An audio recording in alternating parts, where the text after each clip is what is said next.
Yung nakuha mo guys na tile sitter, pinakamalupit. Kasi tiles lang talagang gagawin niya. Pinabayaan lang niya yung yung tubig nag-awas-awas na. Hindi man lang niya pinatay doon sa main pipe o main source ba para hindi mabasa sa loob. Talaga nung utos mag-tiles lang daw di magta-tiles lang talaga siya. Malupit nga. Hindi naman kaya sa trabaho yung tubig. Magaling talaga yung nakuha mo na mason na magpapader sa yung bakanting lote. Dito sa loob, okay naman. Pagdating sa labas, pati dito sa maigit, po ang poste wala. Talaga, asan na kaya gumawa nito? Bayaran na. Yan yung guys. Galing. Yun, pinaghirapan mo kunin ang tamang sukat, kunin ang tamang pagkat ng tiles. Kasi nga, dito sa may kanto.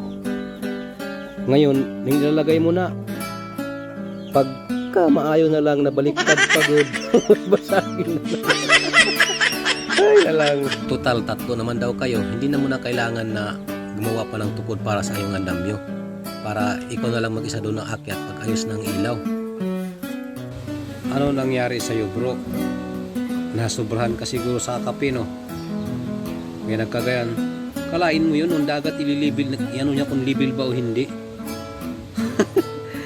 Nasobrahan nga ito sa sa kape. Sobrahan sa kape na walang asukal. Yung seryoso ka sa paglalagay ng CHB, nakasintada ba? Tapos yung partner mo, seryoso din magbigay sa'yo ng another CHB.